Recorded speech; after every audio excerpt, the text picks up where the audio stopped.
It's Talk El Paso with Andrew J. Polk.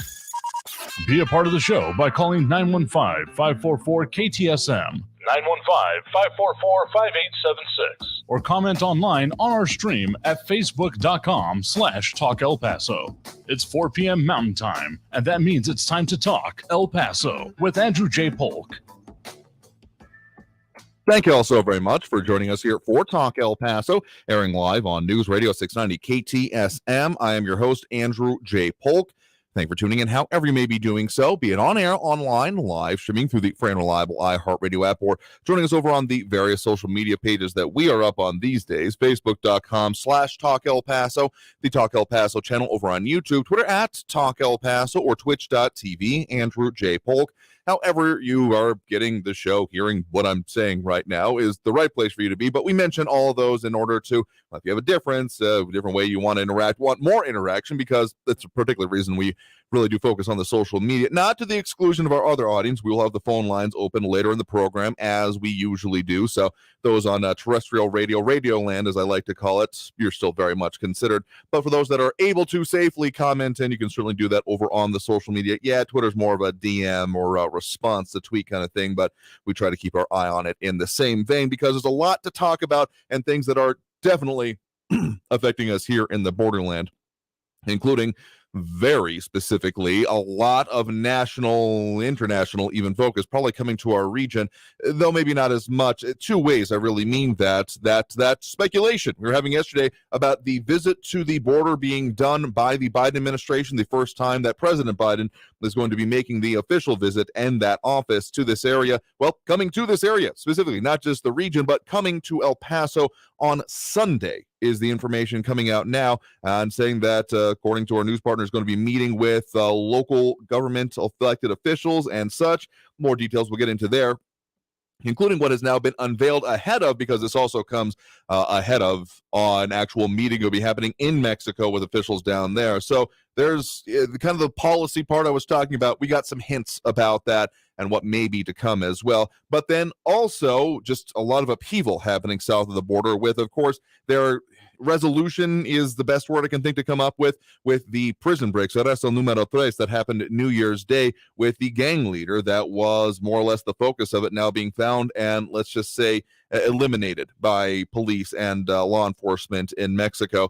But then also major further upheaval, deja vu all over again in Sinaloa with El Chapo's son again. And if it sounds like you heard this story before, you did. And the timing of that is also very interesting, some of the analysis I'm seeing. So a lot going on there, but also more domestically, so to speak, there is definitely a lot still, an aftermath, response, and more coming from the very consequential Downtown Arena Multi-Purpose Performing Arts and Entertainment Center, that still the acronym to come down with is MPC, I guess, going with the 5 or 6 letters it takes for the rest of it. A little bit too unwieldy, which I guess I get. But in any case, more feedback, more of what comes next, including, what was now decided by court cases. In some cases, the reallocation of that funds possible for a response coming in from the mayor, speaking with our news partners at KFOX 14, as well as there might be a wrench having been thrown in the whole process. Yeah, we'll detail that and why there's the possibility, even if I don't know if it's going to be strictly followed up on, of this being further revisited if deciding votes were, not eligible. In any case, I'll break that all down. So however you're tuned in there, Austin Redfern chiming in over on the social media, good afternoon. Greetings, I guess, go in the same vein. Greetings to you as well, Austin. Also, those dropping those likes and reacts. Flaco Jimenez, Robbie Flores, Ion Grimm, and Monica Cervantes do appreciate it. Again, that's just a good way that you can get things throughout the show. Oh, also, we got an interview today. Almost got lost the track of that. What's going on with the supply chain stuff? Checking in with some convo with a familiar-ish face for longtime listeners. Some of the national trucking concerns, kind of what is the view from, not exactly the ground, but from those that are very involved in the industries, with a couple hundred trucks going across the country at any given point, and kind of what the analysis is, what normal could return, what that even means, and what you might want to gear up for, and what action can or should be getting taken in order to see that further dealt with. As we also have Eric von Holstein-Rathlow chiming in there. Good afternoon to you as well. And I don't know how to do a sun emoji with my hands, but I think that's what you're doing there. So let's dive right in. Yes, Biden is now slated to, more or less officially, I do believe, that it will be coming to El Paso. Specifically on the slate of events, will be meeting with El Paso leaders and Border Patrol and other border officials to ask them what they need and what they don't have to help them with the ongoing crisis. And then going on to Mexico City in the coming week after that in order to meet with leaders from Mexico and Canada. So a lot of hemispheric concerns, I guess you could put there. And of course, this comes in the wake of what we are very familiar with and have certainly discussed here on our airwaves, as we also have Ida Beza-Gardner chiming in. Hello to you as well. About the migrant situation. Very interesting videos coming along there of actually what has been going on more or less patrol-wise in the kind of Segundo Barrio and South Central El Paso area about what actually is being done with those on the street. I mean, of course, we did have the whole incident with the prison in Mexico and the potential there. So seemingly that there has been increasing patrols being go on and at least a couple of detentions being done by Border Patrol in South Central El Paso. So this is all prelude to, of course, then what will come. And okay, so here's the policy part that I went on more or less at length yesterday. The idea of Biden coming here, going to the central locus of the actual, where everything's going on. I mean, you're hard-pressed to find a more hot-button place to go and focus on this issue on. So I admire that in due course. But also the part that I was making an idea of you coming here to unveil new policy, as we also have Jerry Hart and John Browsleton chiming in. Hello to you as well. The new policy being put forth, not exactly on the arrival, but I'm sure it will be touted. Make Rios asking about when is the visit. It's going to be happening on Sunday. Don't know if we know. I don't think we have exactual times coming yet. I would be surprised if it's more than like a few hours. I mean, even times when we have previous presidential visits, Trump administration comes to mind. It was on the order of like half the day. So like 4 hours, give or take. Have a work day, I guess is what I really mean. So that's my expectation. I don't have anything concrete I can point you to that will be how it goes, but these tend to be pretty quick things.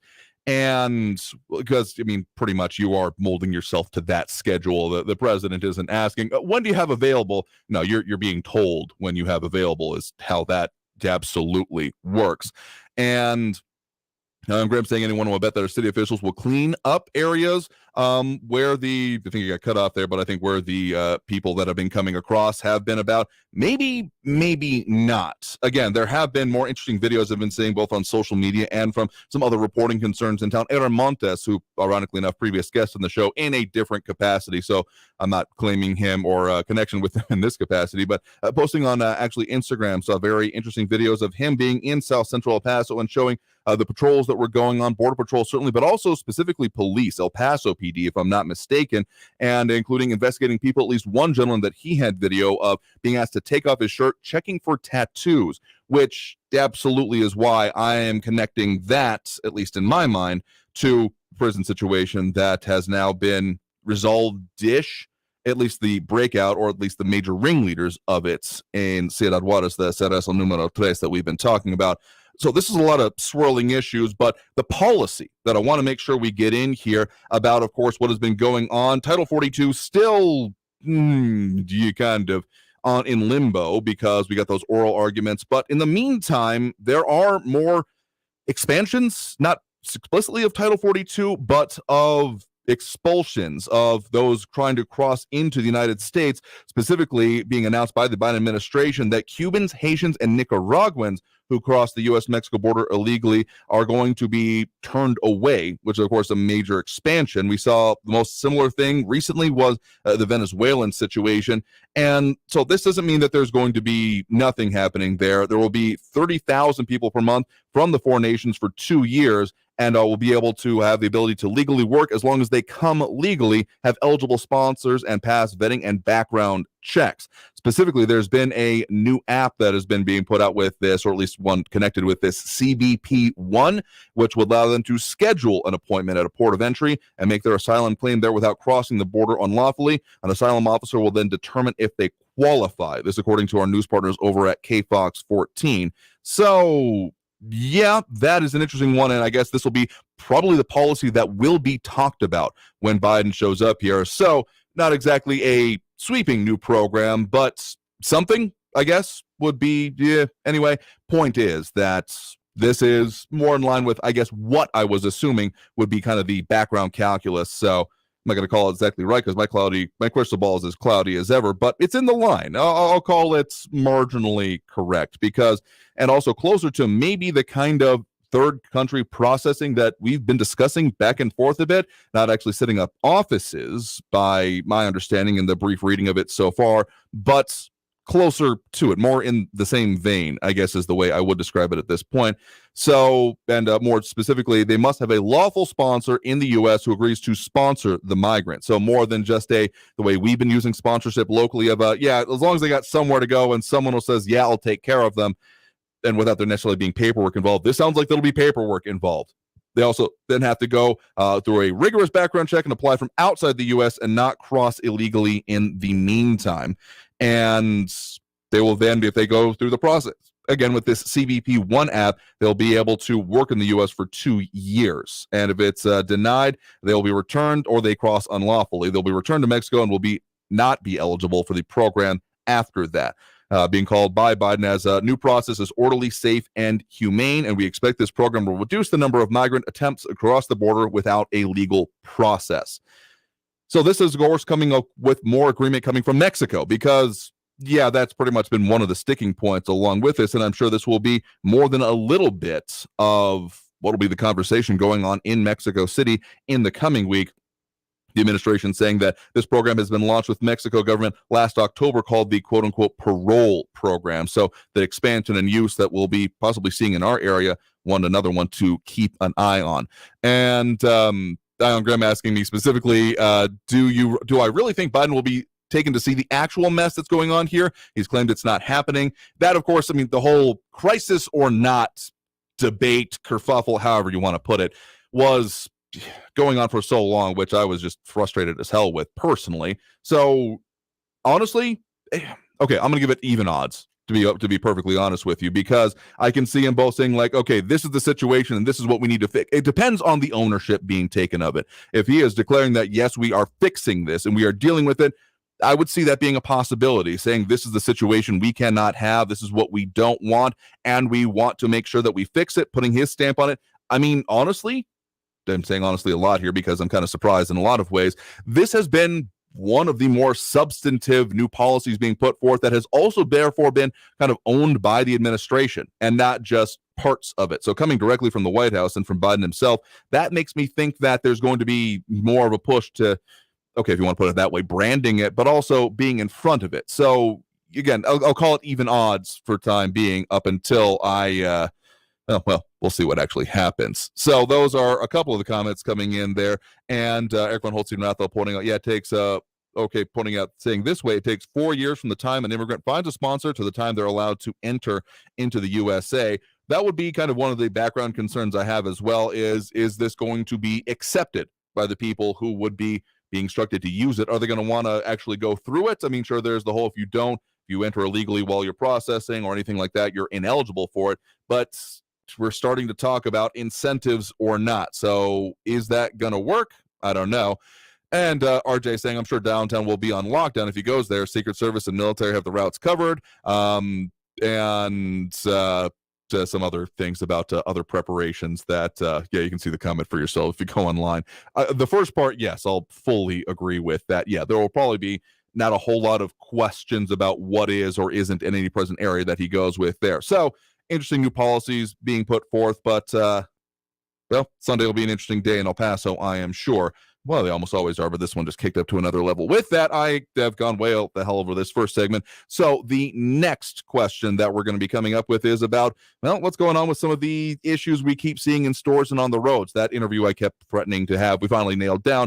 Speaking with the co-owner and founder of Vice President, rather, of JKC Trucking, Mike Kacharski, who's been on the show previously, about what is the kind of the current situation as we're at the start of the year, the holiday shipping season has wound down. What is kind of the baseline we might be looking at for the near-term future and even into the foreseeable one with the changing conditions we keep seeing. So we'll be talking with him in this next segment. So got to take that break and not get in trouble with missing breaks. So stay tuned. More Talk El Paso after this break with here on News Radio 690 KTSM. I am your host, Andrew J. Polk. Phone calls a little bit later as we do. But in the meantime, stay tuned. Back after this break. Don't go anywhere.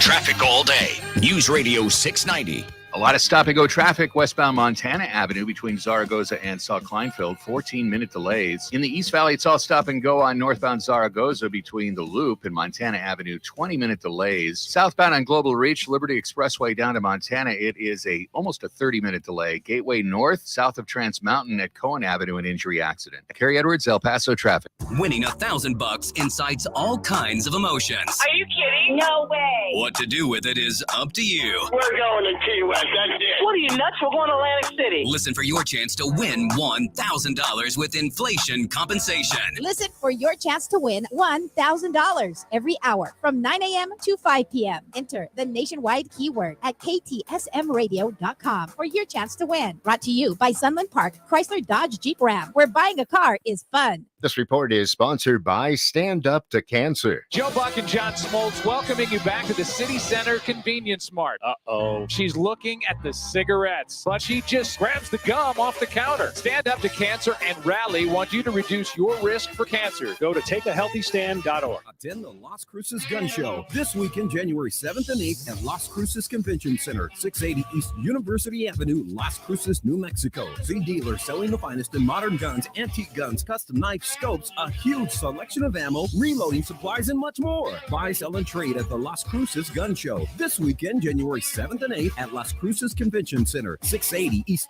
University Avenue, Las Cruces. Get $2 off admission. Go to azgunradio.com. Parking is free. For more than 20 years, the Window Depot has provided the best price and the biggest inventory on in-stock vinyl windows. And now, the Window Depot is more than a window store, offering homeowners and contractors a one-stop warehouse offering interior and exterior doors, granite quartz countertops, in-stock cabinetry, and skylights to finish your project. Their team of professionals will help with everything from pre-kitchen design to custom orders from leading manufacturers like Milgard and Geldwin. Order online or find a location near you at thewindowdepot.com. Hey, Texas. There are approximately 950,000 individuals in Texas living with a serious mental illness, which is an individual risk factor for severe COVID-19. If you or someone you know is living with a serious mental health condition, such as schizophrenia, major depressive disorder, or bipolar disorder, make sure they know where to go this holiday season to stay safe and healthy. Visit covidvaccine.texas.gov to find resources and location information for vaccine providers near you. Stay healthy, Texas. Make a New Year's resolution that's easy to keep. Help protect your identity and finances with LifeLock Identity Theft Protection. LifeLock detects identity threats you may miss on your own. And if you become a victim, LifeLock will work to fix it. No one can prevent all identity theft or monitor all transactions at all businesses. But LifeLock by Norton makes it easy to help protect yourself. Join now and save up to 25% off your first year. Go to LifeLock.com. Use promo code NEWS. News Radio 690 KTSM. Live from the KTSM AM 690 studios, it's Talk El Paso with Andrew J. Polk. To be a part of the show, follow on Facebook at facebook.com/Talk El Paso. Now here's your host, Andrew J. Polk.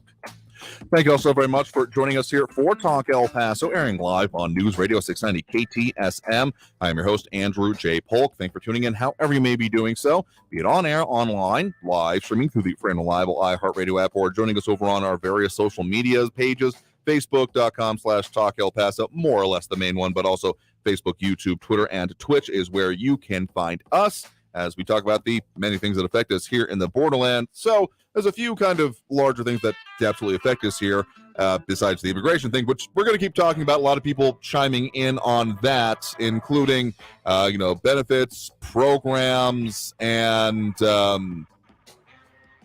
just the ideas of what might be coming next. I've also do have the release from CBP on the matter of this new program that they will be, they're at least expanding. So there's more coming with that we can discuss further, certainly. But the one thing we've been threatening to talk about in any case, about what's going on with some of the supply chain issues. A big company we talked about previously, JKC Trucking, Mike Kucharski, the co-owner and vice president there, that has, they've got presences in El Paso, kind of nationwide, really. They often go a lot to the West Coast as well, but he'll describe that. But wanted to get to him about kind of what is the situation we're looking at now. There's like things going on with eggs and other kind of those still bare shelves in part, not like overall, we're not talking like Soviet style, but certain things that just aren't available, and kind of what their perspective is on that, particularly as they are in food delivery, particularly with like restaurants and some grocery chains. So I'll let him explain his perspective as we delve into kind of what's going on with logistics and supply chain issues, what the perspective is, and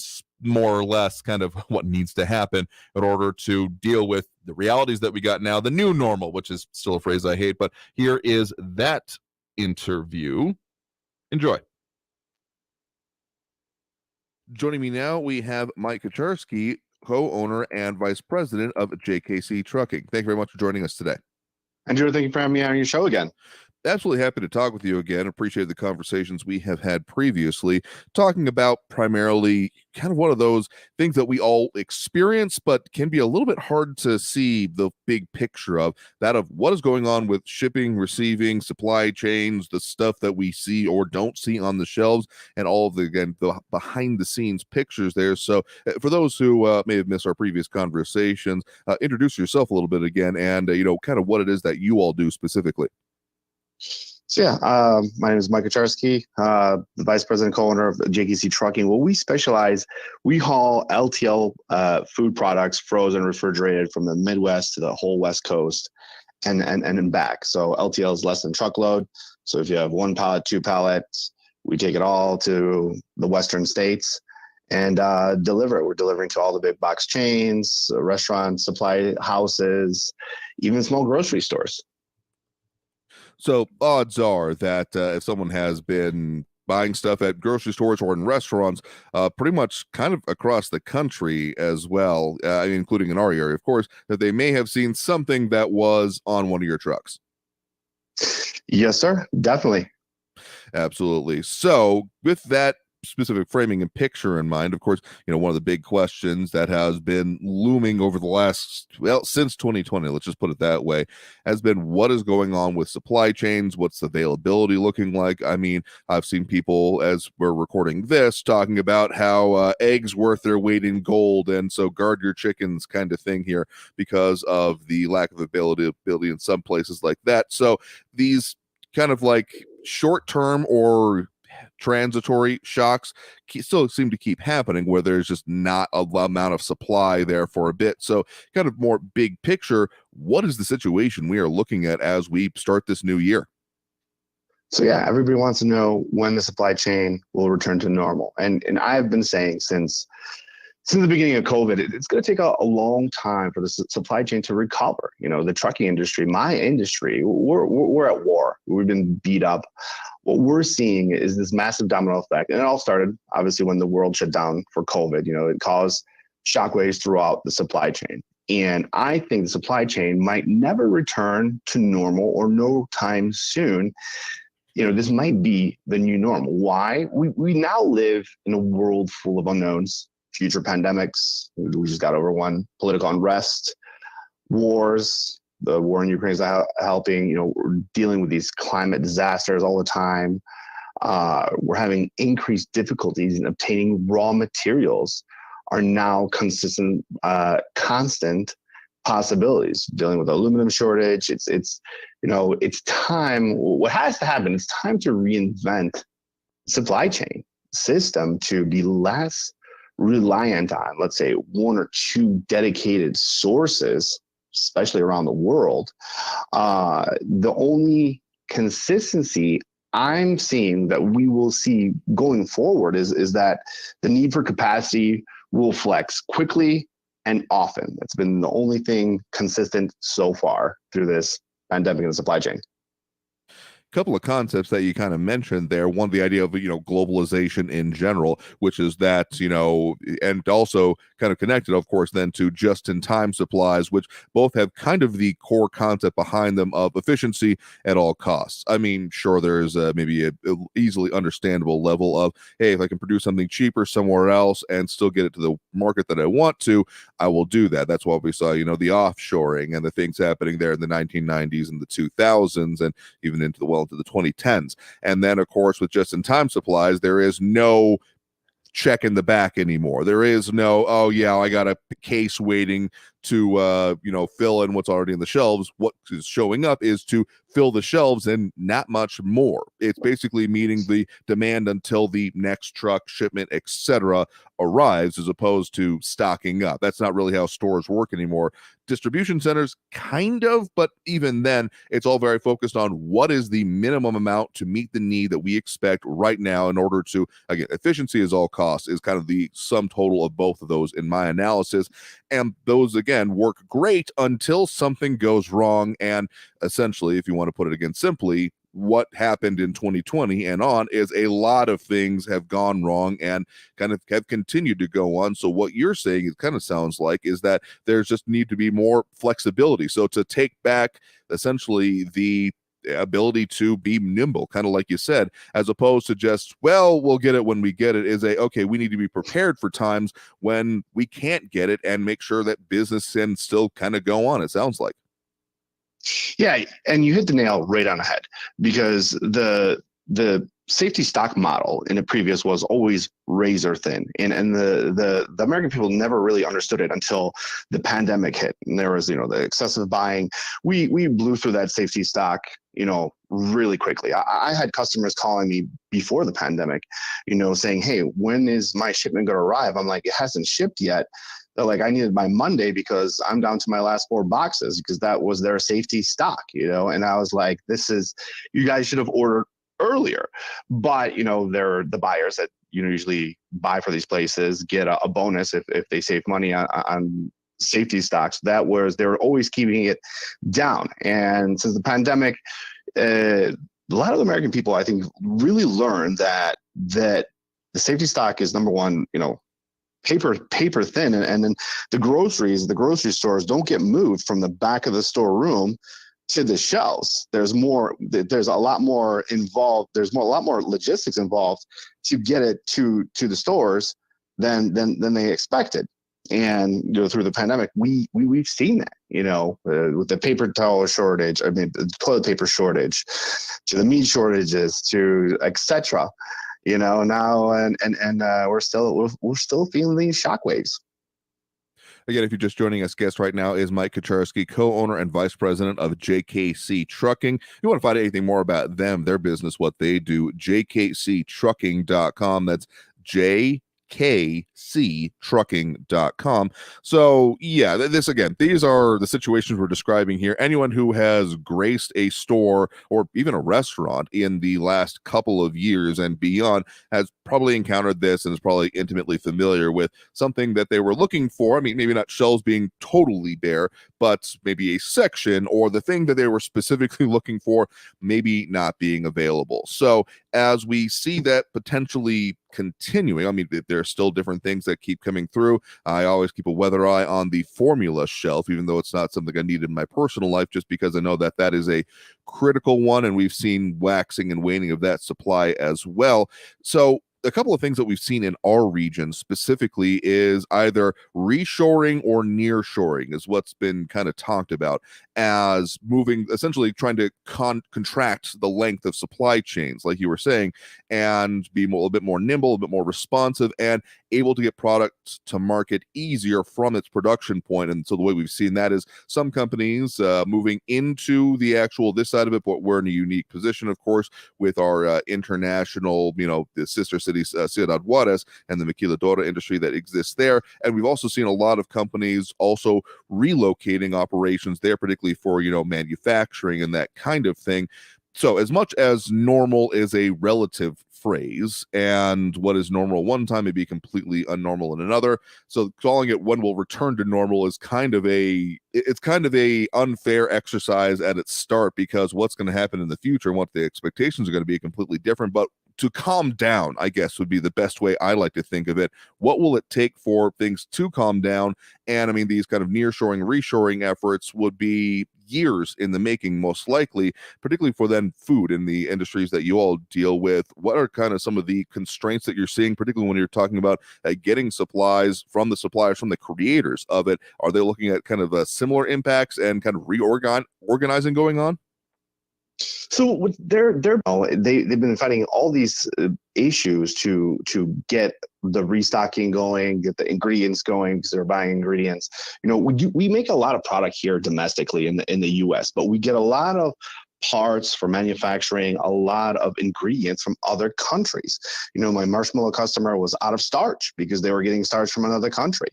It's give you guys an example. We haven't been able to buy brand new trucks for 2 years because there's still a parts shortage. New trucks will be available sometime in 2023. They were making new trucks, but they were selling for so much above the sticker. It was ridiculous, like 45+%. I've been trying to buy new refrigerated trailers for my fleet for 2 years.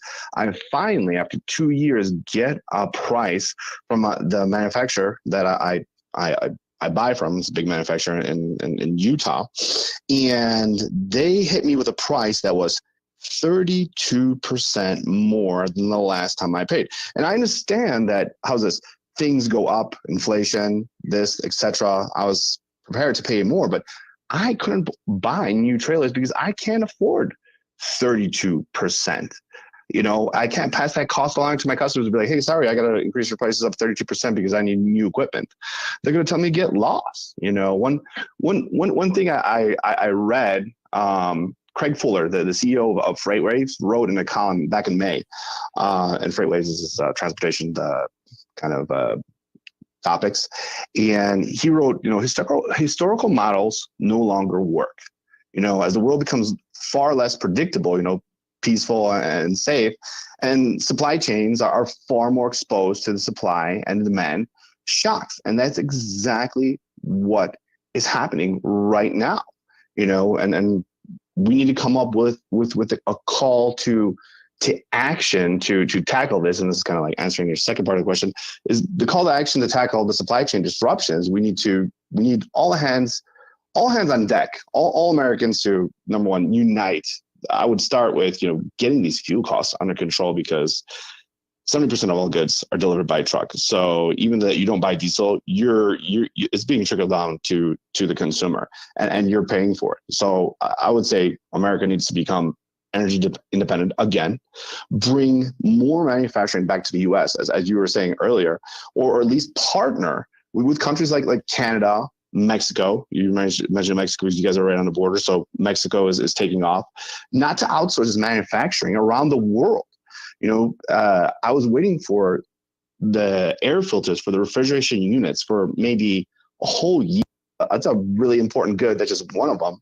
But we need to make sure that this doesn't, we really need to look at the pandemic and see our mistakes, and more importantly, learn from our mistakes, so we don't repeat them again.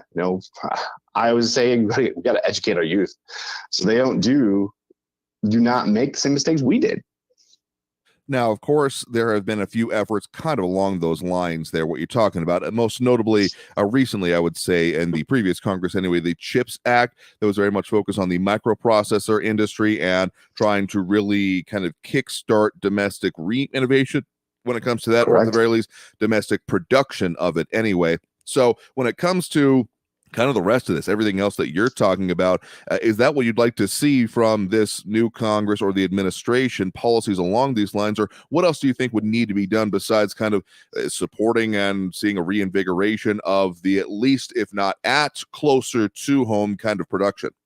Yeah, so you bring up a great break topic, the CHIPS program. This is one of the reasons that we couldn't manufacture trucks here in the U.S. When we manufacture a lot of trucks here, is because the chips were not available. You know what I mean? And every day, I assume there's more and more people in America. It's getting bigger, more people. So we're going to need more equipment. We can't be held down because some chip manufacturer shut down in Korea or China. We need to have that closer. It blows my mind that it completely stopped production because they ran out of chips and they didn't have a backup partner. And, this would be key to bring this back to the U.S. because another pandemic, world war, etc. It's going to continue to affect us. We exported too much of these goods.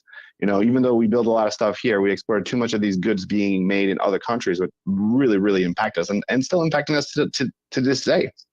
Final question for you then, even with some of these kind of longer term efforts, focus needs to be looking on here. What would be kind of your overall analysis, 30,000 foot view kind of thing about when things might, again, the phrase normal almost doesn't apply in my mind here anymore, but when things might calm down anyway, when it comes to supply chain, when we start seeing at the very least less commonly, those parts of bare shelves, those things that are not able to be made because one critical component is missing, those kind of things. Do you have even kind of a rough expectation of when that might be possible for at least, again, maybe a little bit of calming of the storm? It's a great question. So I was always thinking that, end of 2021 is going to get better, end of 2022, and it did not. And the way that 2022 ended, I don't see no relief anytime soon. I do believe in miracles. Hopefully we'll bounce back second quarter, as everybody says, but I don't see it bouncing back till end of 2023 or even to 2024. A lot of these things have to normalize and get back to the rhythm pre-COVID before it gets it back. And it's taking much longer than everybody expected. I remember a year ago I was doing an interview and the economist said, hey, everything be fine in 2022. And look, 2022 is here and gone, and it's not looking good. Fair enough here. Again, guest right now, Mike Kucharski, co-owner and vice president of JKC Trucking. Again, find anything more about them, their detail, the work they do, jkctrucking.com. So, Mike, thank you very much for taking the time to speak with us in the midst of all of these issues and logistics problems you all keep encountering at the start of this year, to talk to us about some of the details, some of the behind the scenes and expectations that you have for the shipping, receiving, and logistics situation in general here today. And thank you for having me on your show and for your support. It's much appreciated. So again, thanks to Mike for that. With that, we're going to go ahead and take that next break right now. Coming out of this break, we will go ahead and open up the phone lines. Kind of went across the bottom of the hour there. Not quite intended, but hey, it works out that way sometimes. So back after this break with more Talk El Paso. And again, we will be opening up those phone lines. So if you're wanting to get on the line, that number to do so is 915-544-5876, 915-544-KTSM. Back after this break with more Talk El Paso here on News Radio 690 KTSM. Stay tuned.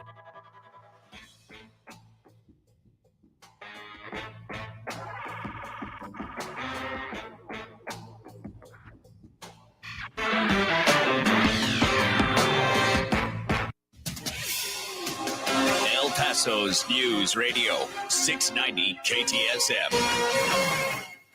With your CBS 4 News update, I'm Amanda Guillen. El Paso police are responding to a shooting at the Canotillo Palms apartments just before midnight on Thursday. Police confirmed that one woman was taken to the hospital and a man fled the scene. This is a developing story. We will make sure to update you both on air and online, cbs4local.com. And El Paso County Sheriff's deputies are now investigating a deadly shooting in Canotillo. They say it happened just after noon on Wednesday when they found the body of the man who'd been shot on Brooks Road. So far, deputies have not identified the victim and say they haven't arrested any suspects. The shooting happened near Bill Childress Elementary School, which led the Canotillo School District to implement its security protocols at the campus. That has been your CBS 4 News update. For the latest news, sports, and weather updates, make sure to visit our website live at any time, cbs4local.com. News Radio 690. Traffic all day. No collisions right now on your El Paso freeways, but we got an accident Gateway north, south of Trans Mountain at Cohen Avenue. Northbound Dyer at Maxwell, there's an accident. Stop and go traffic on Montana Avenue, Zaragoza to Saw Kleinfeld's a 12-minute delay, and it's a 14-minute stop and go delay northbound Zaragoza from the Loop to Montana Avenue. Carrie Edwards, El Paso traffic. From the CBS 4 Warn Weather Center, I'm forecaster Vania Castillo. Well, it is going to be feeling a lot less like winter today, looking at a high of 64 degrees in El Paso, 60 in Las Cruces, and we're going to continue to be seeing this warming trend into tomorrow. Going to be seeing temperatures almost in the 70s, but we do have a cold front moving in Friday night, which is going to be dropping us back down into those lower 60s. You can check out your full forecast at cbs4local.com. This report is sponsored by Unbound.org. Right now, there are young people across the world facing a tough choice: continue their dream of education or drop out to help their family put food on the table. You can help change their future in a single moment. See how far your support can go at Unbound.org. Cybercrime is getting more sophisticated by the week, which is bad news for your business. Stay one step ahead of them with Good Hacker IT Solutions. You'll enjoy 24/7 computer and network monitoring with remote help desk services too. Connect unlimited computers and servers easily. Sign up for a subscription plan with no contract. You can cancel whenever. To get a quote, send a message at goodhackersolutions.com. That's goodhackersolutions.com. Defend your business from bad hackers with Good Hacker IT Solutions. Why do you buckle up when you get in your truck? Maybe you do it to get home safely to your loved ones, or because you take your job as a professional driver seriously, or because you want to follow the law to stay safe. Remember, it doesn't matter how long you've been driving, or even if it's a quick trip. Wear your seatbelt to stay safe on the road. Learn more at www.sharetheroadsafely.gov. That's www.sharetheroadsafely.gov. And remember to buckle up when you get behind the wheel. Paid for by FMCSA. Is foot pain making your life miserable? The Good Feet Store wants to help. We invite you to visit our store at Airway Boulevard at I-10 for a free fitting and test walk and learn more about how the Good Feet Store can help you find relief. The Good Feet Store. On a busy construction site, things can be misinterpreted. Bring in the bulldozer. It can sound a lot like, building looks mediocre. Designs need a do-over. or even, Install a roller coaster? Okay. be on the same page at every stage with Autodesk, from the designers to the field crew to the owner of the finished building. Autodesk Construction Cloud gives everyone clarity. Now, can we actually bring in the bulldozer?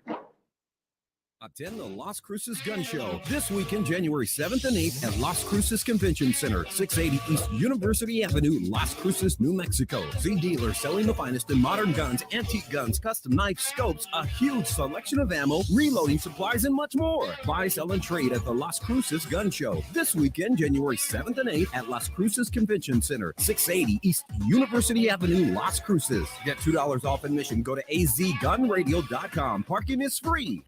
The Where Were You in 92 podcast brings you back to the year of big butt anthems, achy breaky hearts, and grunge. Take an audio trip back in time to relive the wildest, most eclectic, and controversial 12 months in music through interviews with critics, industry bigwigs, and the artists themselves. Take me back to a magical time when music was magic, and I had completely burned that to the ground. Listen to Where Were You in 92 on the iHeartRadio app or wherever you get your podcasts. Hey Texas, did you know that individuals living with serious mental illness are more susceptible to severe COVID-19? Visit covidvaccine.texas.gov for vaccination resources to help reduce the risk and keep yourself and your fellow Texans informed and protected this holiday season. Stay healthy, Texas. For more than 20 years, the Window Depot has provided the best price and the biggest inventory on in-stock vinyl windows. And now, the Window Depot is more than a window store, offering homeowners and contractors a one-stop warehouse offering interior and exterior doors, granited quartz countertops, in-stock cabinetry, and skylights to finish your project. Their team of professionals will help with everything from free kitchen design to custom orders from leading manufacturers like Milgard and Geldwin. Order online or find a location near you at thewindowdepot.com. Right now, there are young people across the world facing a tough choice: continue their dream of education or drop out to help their family put food on the table. You can help change their future in a single moment. See how far your support can go at Unbound.org. This report is sponsored by Unbound.org. News Radio 690 KTSM El Paso.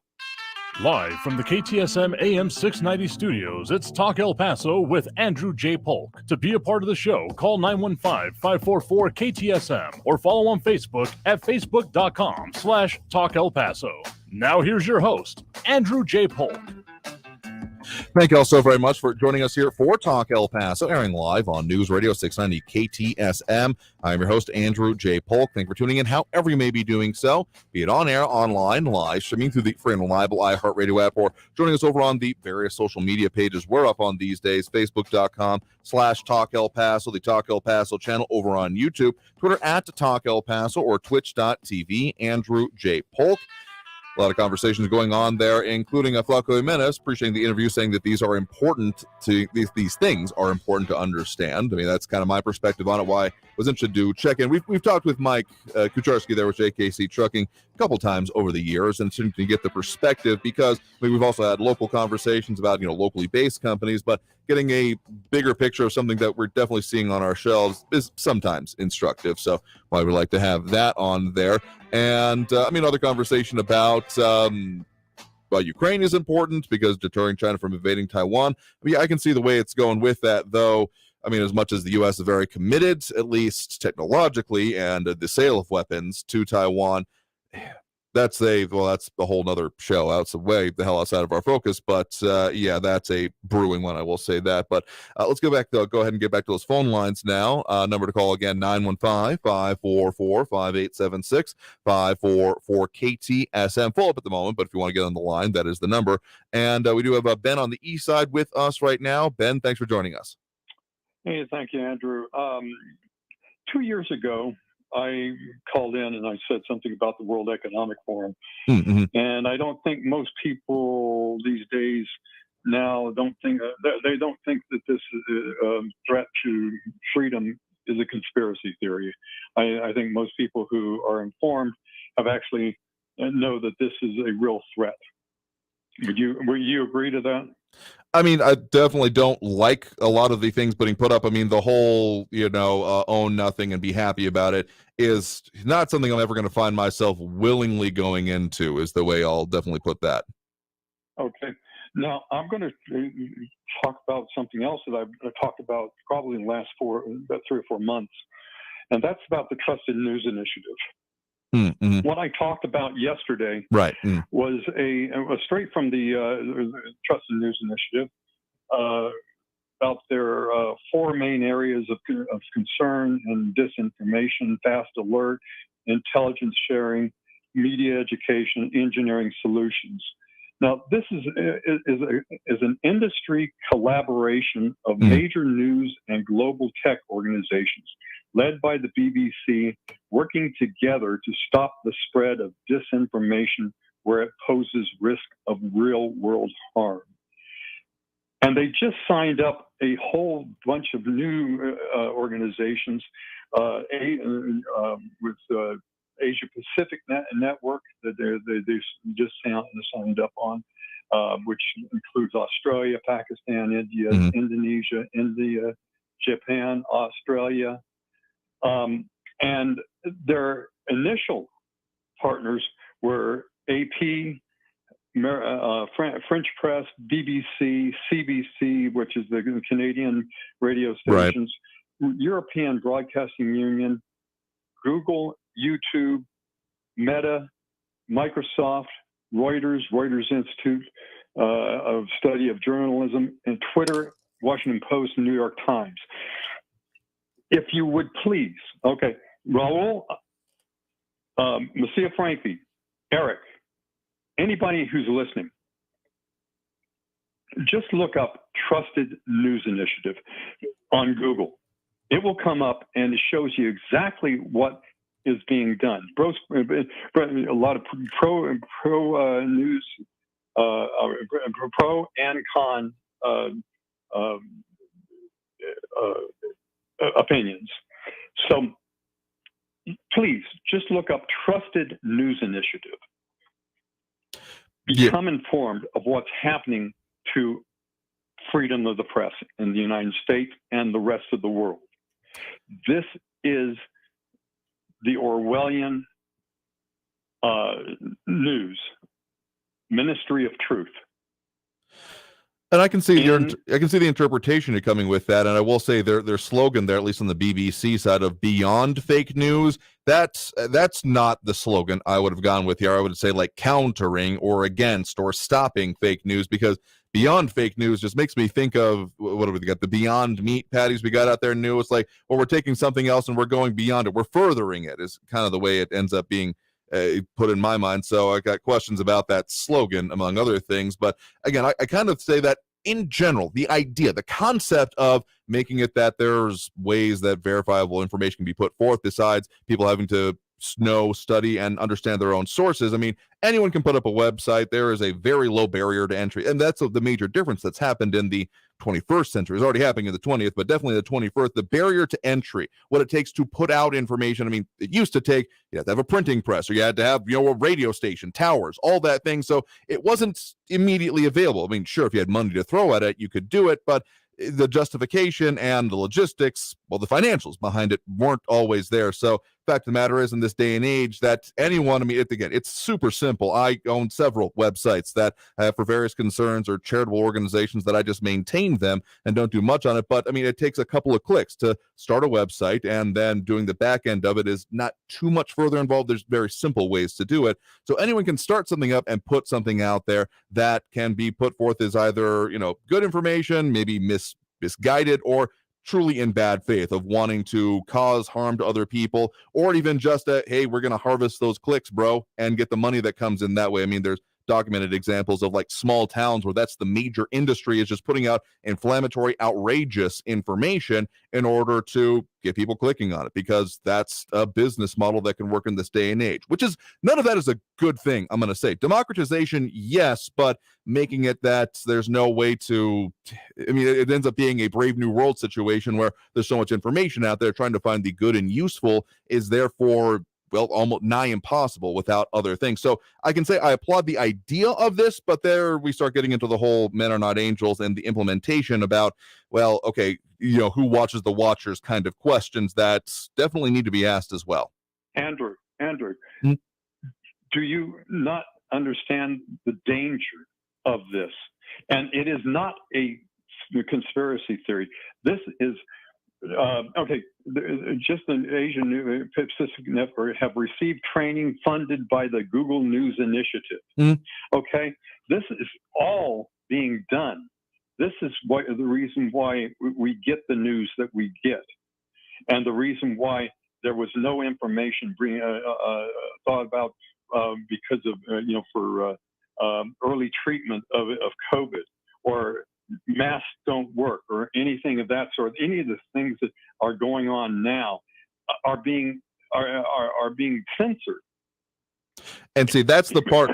So I'll tell you what, here we're going to have to take that break. Let me just say this briefly. That's the part where I start getting into the overstepping, because if it was just the immediate of we're going to review sources and tell you what they are or not, it's when it starts going beyond that, and beyond we're going to give you I know fact checking for some people is often its own fraught idea, but I think at its base level and the idea to be done objectively is a good thing. But it's when you start stepping beyond that and getting into the, we are making not even just evaluations, but judgments on the existence of information. I mean, censorship, whenever you start getting into that phrase, unless it's one hell of a good reason, like, I'm not too interested in seeing how to build advanced hydrogen bombs leaked onto the internet. But that's a really high burden put on that, and anything falling short of that, as opposed to, well, this could be bad, or even further on, well, we don't like this, therefore, that's when you start getting me saying, okay, no, because as much as we focus on, wanting to talk about things, anything that limits discussion or ends up stopping it, I mean, there are things that are true, right, correct, and verifiable in this world, and we can certainly talk about them, but anything that kind of ends up stymieing that for whatever reason, and as they get larger organizations getting more Byzantine and unable to see through them, that's where you start having the issues here. So we got to take that break right now. I appreciate the point in the call. Coming out of this break, we'll talk more about these and other issues, including, of course, what's affecting us here in the Borderland, a visit coming up, and a whole lot more. So stay tuned. More Talk El Paso after this break here on News Radio 690 KTSM. Stay tuned.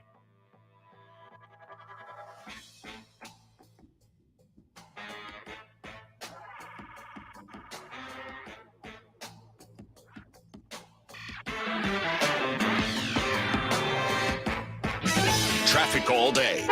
News Radio 690. No collisions right now in your El Paso freeways, but we got an accident Gateway North, south of Trans Mountain at Cohen Avenue. Northbound Dyer at Maxwell, there's an accident. Stop and go traffic on Montana Avenue, Zaragoza to South Kleinfeld's a 12-minute delay. Traffic And it's a and weather all 14-minute day. stop and News go Radio delay 690 northbound Zaragoza from the Loop to KTSM Montana AM, Avenue. El Paso, Carrie Edwards, El Paso and traffic. radio station. In 50 feet, turn left. NBC News Radio, I'm Brian Shook. There's still no Speaker of the House on the third day of the new Congress. House Republican leader Kevin McCarthy has failed to garner enough votes to secure the top spot after 10 rounds of voting. A group of about 20 hardline Republicans is opposed to McCarthy's candidacy. Doctors say the first thing Buffalo Bills safety Damar Hamlin asked while in the ICU was who won the game. Doctors at the University of Cincinnati Medical Center had a quick response. And, to paraphrase one of our partners, when he asked, did we win? The answer is yes. Damar, you won. You've won the game of life.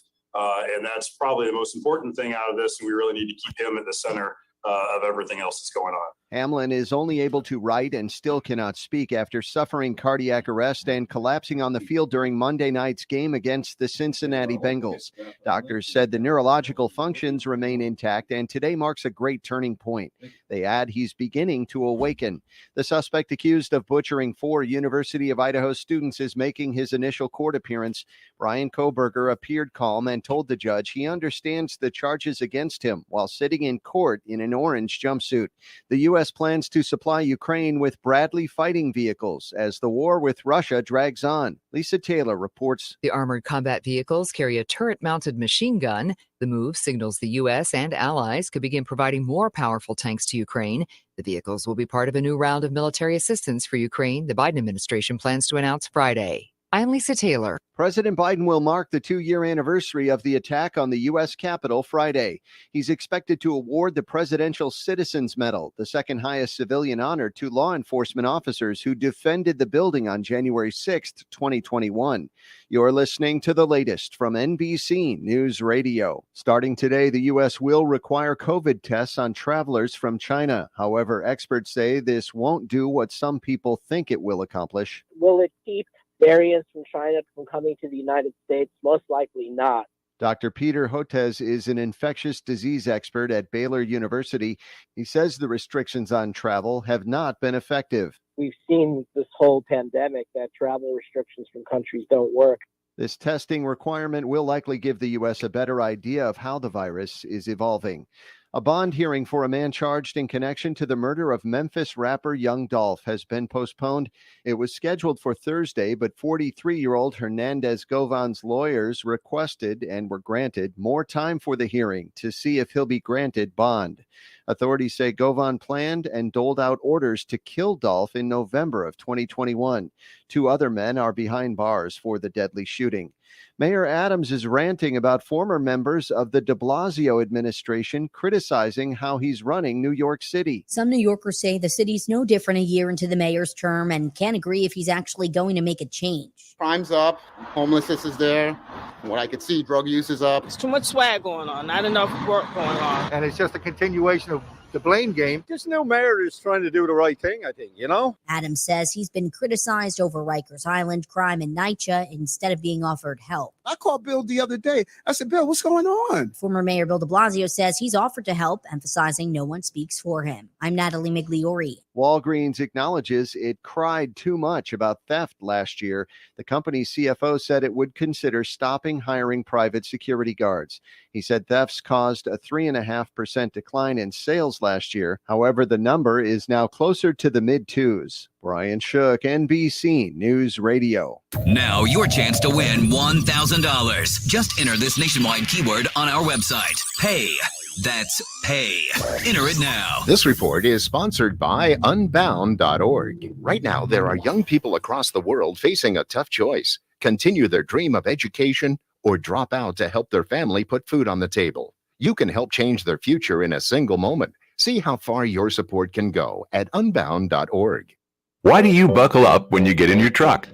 Maybe you do it to get home safely to your loved ones, or because you take your job as a professional driver seriously, or because you want to follow the law to stay safe. Remember, it doesn't matter how long you've been driving, or even if it's a quick trip, wear your seatbelt to stay safe on the road. Learn more at www.sharetheroadsafely.gov. That's www.sharetheroadsafely.gov. And remember to buckle up when you get behind the wheel.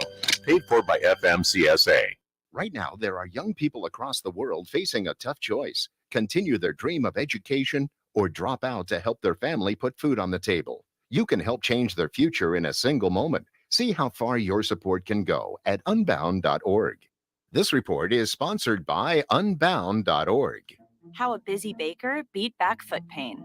Meet Sanja. Brownies, cupcakes, cookies. I love to bake. There have been times when I've been on my feet for at least 12 hours. And that's how things went from sweet to sour. I had excruciating pain in both feet to a point where I had to limp out of the kitchen.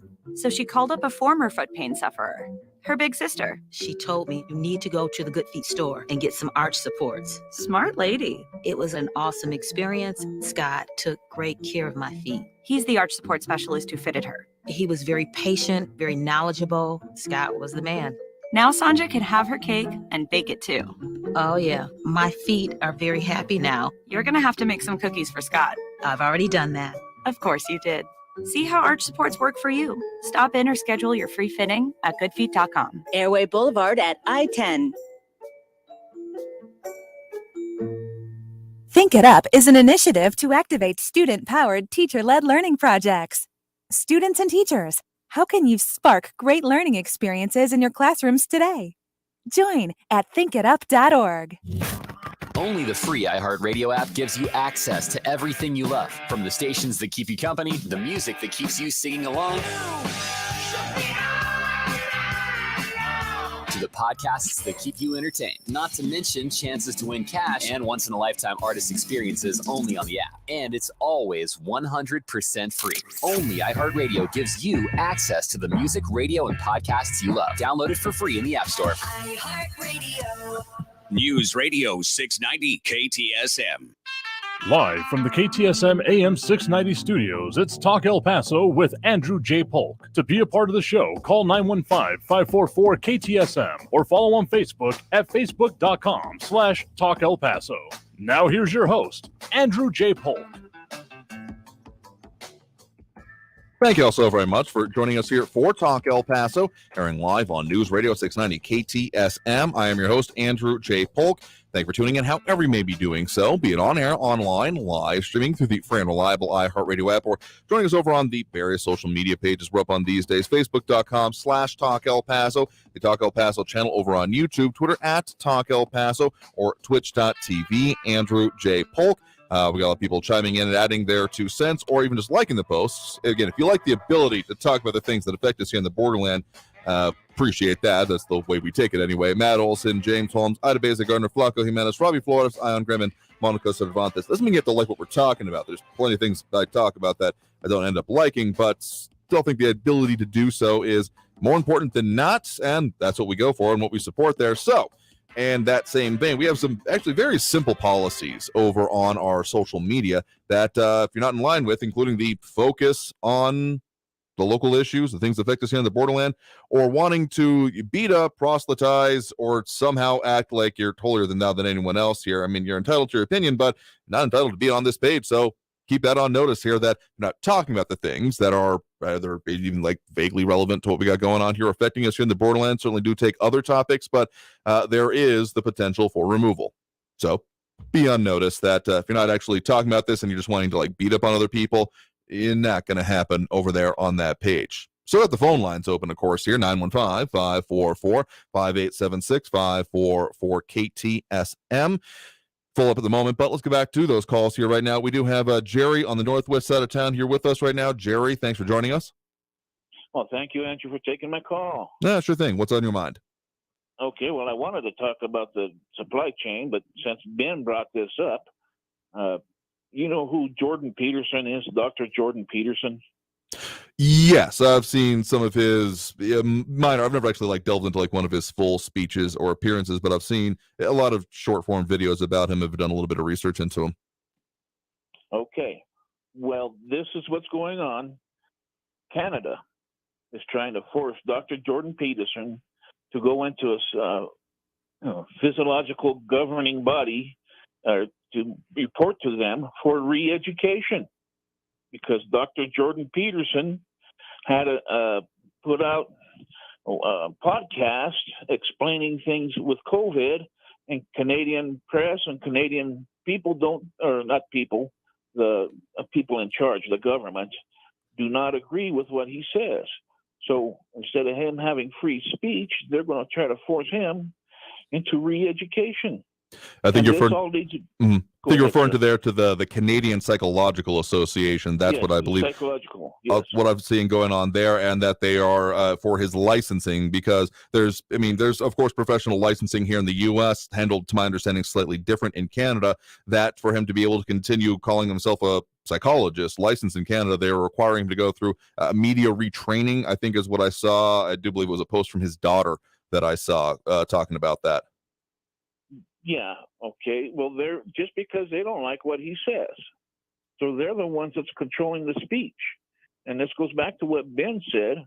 The people that are going to control the speech are going to be the ones that are control your lives, our lives. And that was what happened during World War II, when the Nazis controlled the speech and the propaganda coming out saying that all Jews were bad. That's not correct. That's not right. That's we haven't learned nothing since World War II, is what I'm trying to say. As a society, we're repeating the same stupid baloney. I get what you're saying, and the idea that essentially centralized control of things that are very important and inherent to our being, such as, free speech, freedom of religion, right to assemble, those kind of things, being any kind of centralized and not accountable body, specifically being able to be in charge of it, does lead to concerns pretty quickly, I got to say. Yes, and it's not only that, it's things like the environment, too. The reason why we're having a lot of these shortages, right, is because we don't have the chips. Why don't we have the chips? Is because there's laws that say that we cannot pollute or put this stuff out into the atmosphere or whatever, and we have to get rid of it. And the cost of doing that is just so doggone expensive that they have to take it offshore to manufacture it, so that they pay basically slave wages to somebody in China or India, and we get the chips. Now, this is the same thing that happened to the people that were run train, the air conditioner people. They had a business up in Indiana or Ohio or somewhere like that in 2016. They were trying to force them to go to Mexico because they were not going to allow a thing called galvanization of the metal. So on all that is an electrolysis process that puts zinc on the metal so it won't rust. But the federal government, with their EPA rules, was trying to force them out of the nation, out of the country, until President Trump got elected, and he put a stop to that and saved a lot of jobs and a lot of businesses. Okay, now I'm not here to boast on Trump, but it all comes back to we are shooting ourselves in the foot, because our leadership up there in Washington with the EPA and other things like the education system are basically going against what we have been doing for over 200 years, which was allowing people here in the United States to be free, to run jobs, and to be educated properly, not educated on this social reform stuff. All that's a bunch of baloney. It's not going to get them anywhere. And I think it's going to get them to be slaves in 2 or 3 generations is what it's going to get them to be. I mean, the whole idea of there being environmental regulations and the push and pull with industry, I can definitely understand where you're coming from there. But also, I mean, okay, before my time, but in my readings and analysis of history that comes along with that, the whole, what happened in Japan and, of course, Taiwan as well, the whole Made in Taiwan revolution that happened before China was really opened up, and the push to faster, cheaper, at all costs, the whole... I mean, okay, globalism has its merits in the idea that before really the conflict in Ukraine, if you want to get to it, there had never been the stat that sticks with me is that there had never been two countries that had a McDonald's within them that had gone to war with each other. Now, of course, the argument to be about, well, Russia doesn't have a McDonald's anymore, but still the point stands that there was a kind of idea of, tying everyone together, rising tide raises all ships, that maybe or not didn't actually bear out in reality about all ships rising. But the idea of everything being interconnected, there was no possibility, or very least difficult for anyone to really fight with each other because, well, they'd be losing their supply with it. And that's, the shocks that we keep seeing kind of related to the interview we had today about how the whole globalization system. One example that sticks with me that I meant to ask Mike about was I've seen a label on, I think it was pears. I think it was pears in the little plastic cups with the lid that you rip off the top of them, that they were grown in Argentina, packaged in Asia, and then flown to the U.S. The idea of that being, or maybe not put on a boat, but brought to the U.S., the way of that being a reasonable system, logistically, tell me how that makes sense. The idea of having it go across an ocean, the Pacific Ocean, twice, as opposed to just being brought straight somewhere, but on someone's balance sheet somewhere, it may have made sense at some point in time. And, once infrastructure and systems are built, they tend to self-perpetuate. Things get built further on top of them.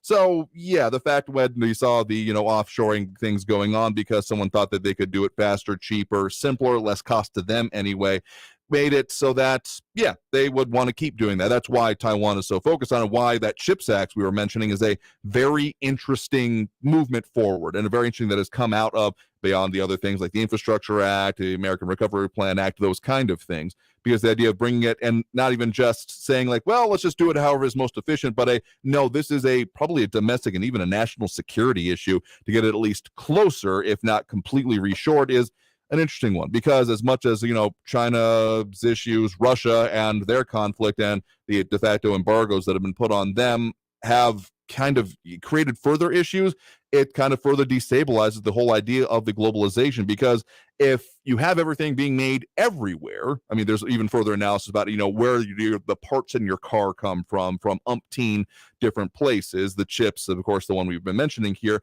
But what if for some reason any of that breaks down? It makes it so that, or say a nation involved in the production of it says, no, we're not actually going to trade with you anymore, or we're going to war. Any of those things, instability breeds further instability. So the idea of, I think really we're kind of reaping what we sowed, the idea of that, because we haven't had industrialized warfare since really World War II. And that's where it really changes. Sure, there's been conflicts, Vietnam War and things like that, and in proxy wars, but the industrial might of different powers fighting each other, that can be very much the analysis of what is, say, happening in Ukraine, has not happened since the globalist system really kind of took off and became the de facto system that we have in the world still kind of today, but we're seeing the cracks and really the vulnerabilities in that system.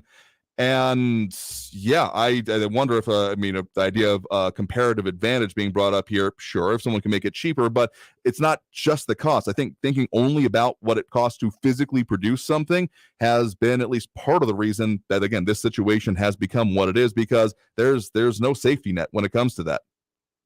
No, there isn't. And we're shooting ourselves in the foot by allowing this. And what I'm getting at is there's smaller companies, people that would have 10, 15 employees that could make those chips in the United States. But federal government says you can't put this much pollution out, or you can't have this chemical without having $10,000 million in insurance. So they're not allowing us to, as a nation, to be free in that and to cure a lot of these problems. But so I've said my piece. I'll fair enough here. Let you all go. It's a long discussion to be had about what our priorities are and how we want to go about them. And the reason that this is definitely local is because, frankly, the change and the shift in the idea of, okay, maybe producing anything, anywhere, anytime isn't going to work out so much, at least in the near future, is, well, it kind of goes into the nearshoring or reshoring that we've been seeing in our region, with that changes in the warehousing, the manufacturing on both, of course, in Juarez, the maquiladora industry, as well as here in El Paso. So we're kind of on an epicenter of what these changes might be. Only time will tell. Okay. And I'll give you another example. There was a way that they could extend out and burn all that fuel that goes through a diesel engine, instead of having to put on another piece of equipment where they had to have some more stuff to put in it to it, the urea, so they can burn the exhaust. It was called hydrogen, and that system has been out since the 1800s. But the federal government don't want to let them use that. I mean, they're interesting. I mean, we could talk about this a lot, but I appreciate your point in the call for the moment anyway. You have a good one. All righty, sir. Thank you. Let me spew my stuff. Thank you. I mean, these are important issues and things. I mean, okay, we're getting kind of into Friday territory here, but again, a lot of these things end up going right through our backyard, which is one of the reasons I'm willing to talk about it. In any case, I think also on the hydrogen idea, hydrogen fuel on its own ends up, some of the estimates I've seen from technical documents, that the fuel, like the actual fuel tank, would have to be about 6 times the size, and it's also pressurized. So there are other options. There are also other logistical concerns that come with them. Like if we weren't already on gasoline, I'm sure someone out there would be saying that, well, you're going to put this explosive liquid on the roads. Why would you do that? So, I mean, there are, and of course, the fact that we have to have gas stations everywhere in order to make that feasible.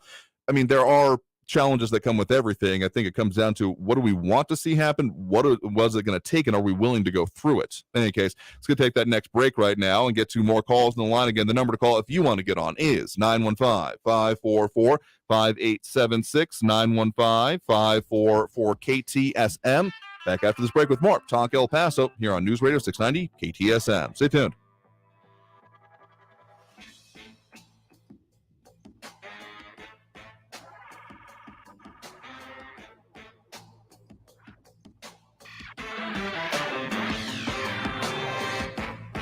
Traffic all day. News Radio 690. Southbound on Memorial Highway in the East Valley at Vista del Sol, an accident there is blocking the left lane. Stay to the right. Injury accident on northbound Yarborough approaching the 10 Gateway. Stop and go traffic on northbound Zaragoza between the Loop and Montana Avenue, a 15-minute delay. It's a half-hour delay on Global Reach southbound from the expressway down to Montana. Carrie Edwards, El Paso traffic.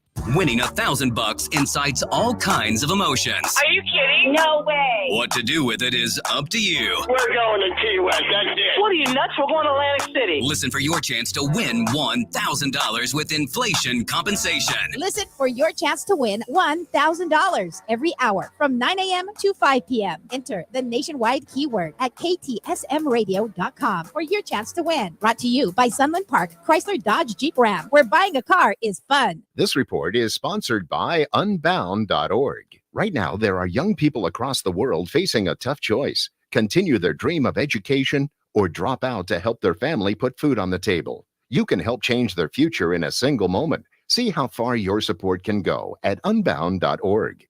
I'm Mangesh Shatikler, and it turns out astrology is way more widespread than any of us want to believe.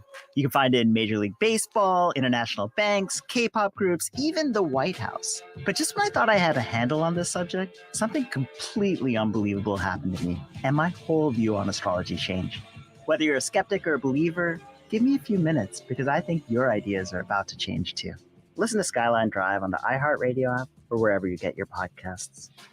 Hey, Texas! This time of year is all about coming together and enjoying time-honored holiday traditions or starting your own. This winter, make sure your fellow Texans, especially those with a serious mental health condition, know how to stay informed and protected from increased COVID-19 risks associated with serious mental illness. Getting vaccinated is pro-Texan protection against COVID-19. Visit www.vaccines.gov/search to find a vaccine provider near you. And now another no-brainer money-saving tip from Progressive. Marcus, what happened? I was changing my oil and I spilled some on the floor. Oh, well, use these $50 bills to wipe it up. Perfect. Got any more? Yeah, take a couple hundred. Stop. Instead of using money, use an old rag. And here's a better tip from Progressive on how not to waste money. Don't pay too much for car insurance. Drivers who switch and save could save hundreds. Progressive Casualty Insurance Company and Affiliates. Potential savings will vary. Asthma symptoms can attack anywhere, like on a city street.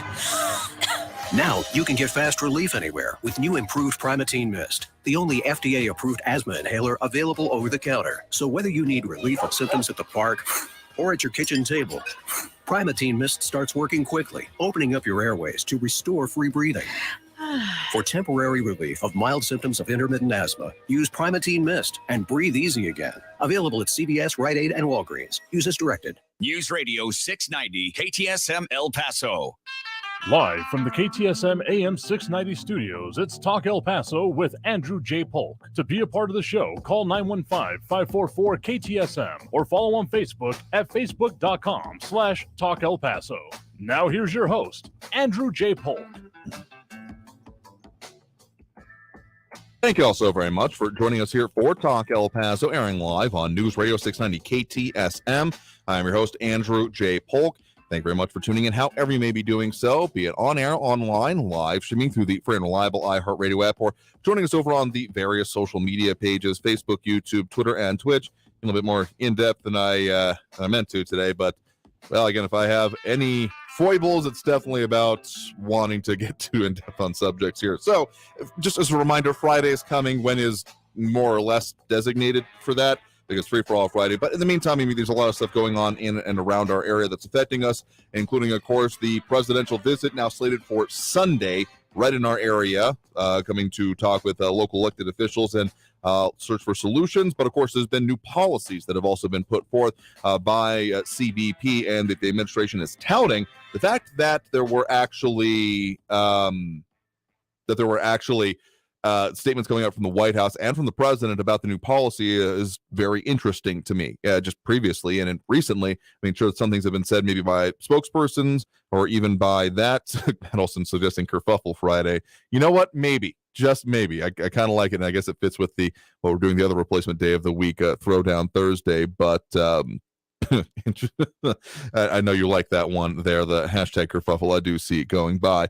But in any case, yeah, we got those things, the resolution-ish of the jailbreak situation with the unaliving of the gang leader that was really at the center of it all. But then also a whole lot more going on. I don't think I've really even delved into this, but want to mention it before we get back to the phone line, that there was also the recapturing of the son of El Chapo in Sinaloa, and some of the videos I've seen coming out on social media that I have been able to actually find like verifiable news reports are including like a military planes being shot at, like the amount of response coming from that, which is very interesting about the fact that we still got that visit still being planned to Mexico City, because, yeah, I mean, it's sure not actually going to, I mean, it's not in Mexico City, it's in Sinaloa, but still, instability is not usually a place you see the, leader of the free world going. Anyway, let's go back to those phone lines now. Again, the number to call, 915-544-5876,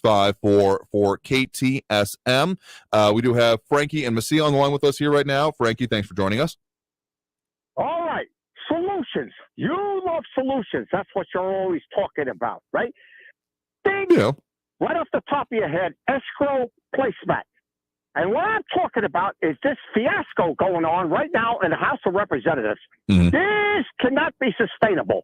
This is not 1856. They had problems back then, yes, that's for sure. But today, things move a lot faster. We cannot be doing this. So here's my solution.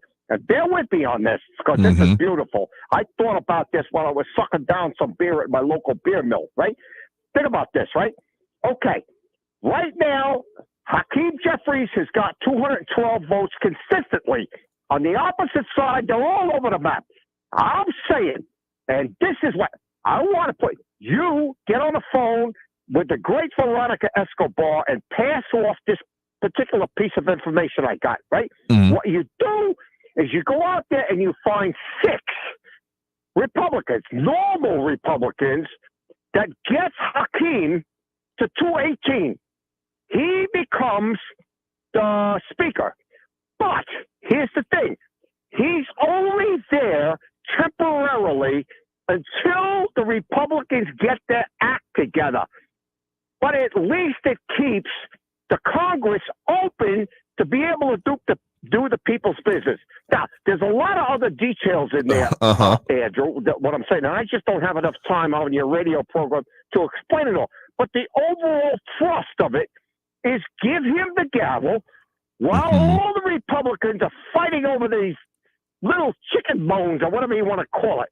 Now, actually, if this does come to fruition, where my idea comes, after you call Veronica and it works, then I don't want any money. I don't want accolades. I don't want any medals. I don't want the Freedom of the United States medal. what I would do is a dinner with you and Veronica, just for fun. It'd be on my bucket list. I can share that with all my buddies at my beer mill. What do you think of that? I think that there's a lot going on with your plan there, and even the quote unquote reward at the end of it. We'll see. I think I got a little bit more of the ear of our local elected officials than I really do. I don't got them on speed dial or anything, but okay, to your core idea there, the idea of just putting in Jeffrey's interim. It's an interesting concept, and frankly, if there were to be someone saying, all right, screw this, I'm over this process, I'll almost like take my ball and going home kind of theories there, and screw it, I'm just going to vote for Jeffries, which who do we got here? Looking at the 11th vote going on more or less as we speak, still looking like not going to get there because, among other things, the one I got right in front of me here, CNN actually saying that Rep. Hearn has 7 votes, and believe it or not, Donald Trump has 1, which does support the theory that I've heard but couldn't find justification for, that the Speaker of the House doesn't actually have to be elected from the House. It could be anyone that they all agree on. So apparently someone has chosen the former president as their vote, and 12 others being selected as well. Jeffrey's back on track to get the usual amount that he does, and McCarthy at 199 right now. So don't know if we're going to be able to get through this current vote and the things that come with it. But let's just say the idea of there being like a temporary, like some kind of handshake agreement, I'm not sure that could be, okay, at the very least unprecedented. That's an easy one to say, but I'm not sure if you get a speaker in, you could necessarily get him out without like impeachment or other proceedings. So as much as it's an interesting idea to just try to get through the logjam, so to speak, I also think that it's not a bug, it's a feature, essentially. Getting more into the analysis of it. Flocky Meta suggesting bringing back Newt Gingrich. Anyway, I think the idea of what's going on right now is not so much we don't actually like this guy and we want someone else, because obviously there's consensus from the Republicans around McCarthy, who we're talking about here, Rep. McCarthy, who did come through town. But I think it's about concessions and making sure that, there were some rules and prospective rules, because again, the Speaker of the House is more than just the figurehead of the House of Representatives. He also sets rules, how debate can even happen. So it's a very impactful position. And so what he actually decides to put into place is really, I think the most way it's been best explained to me is that this isn't just some kind of raw fury, screw everyone, I hate everything, let's burn it all down kind of mentality. It's a targeted-ish, I'm not going to give it the full benefit of the doubt that way, about saying that, okay, we want these concessions, we want to get past the business as usual, the way it's been portrayed to me. So I see that, essentially, if you want to call it the method to the madness. I'm not sure if I totally buy it, but that's been the way it's been explained to me, anyway. Well, okay, the devil is in the details, all right? But just look at the overall thought process I've got. And again, just for fun, you got her phone number, give Veronica a call and give it a shot. It makes sense to me, Andrew. Gee whiz, you got to get the government working. This stupid, silly nonsense that's going on does not benefit the overall society of the United States of America. Try a couple of things, and I think my idea is viable. That's all I'm saying. And by the way, Ben, I have no idea what in the world you are talking about. That's all I want to say. All right. Well, thank you for the point in the call. Do appreciate it. Keep me on, because I got that stupid static again. Yeah, I came back there. Okay. I think we'll be able to put you on another line here and still take more calls here, but do appreciate the point in the call there.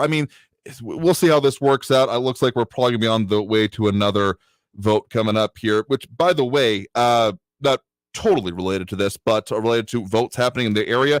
Before we hit that next break right now, we got more calls coming in that we'll be getting to here, and more people chiming in. I've been popping up some of the comments that are relevant, including James Radcliffe saying a vote to have D.C. permanently banned from the U.S. I don't think that's relevant to this vote, but I think that, how about just Congress? You'd probably get that one passed a little bit easier. Anyway, point is that in one of the votes coming out here, okay, tell you what, we'll do that after the break right now. We got to take that break. So coming out of this break, tell you why the vote that happened for El Paso City Council may have a wrench or two thrown into it. So, we'll be back after this break with more Talk El Paso. Again, that number to get on the line if you want to, 915-544-5876,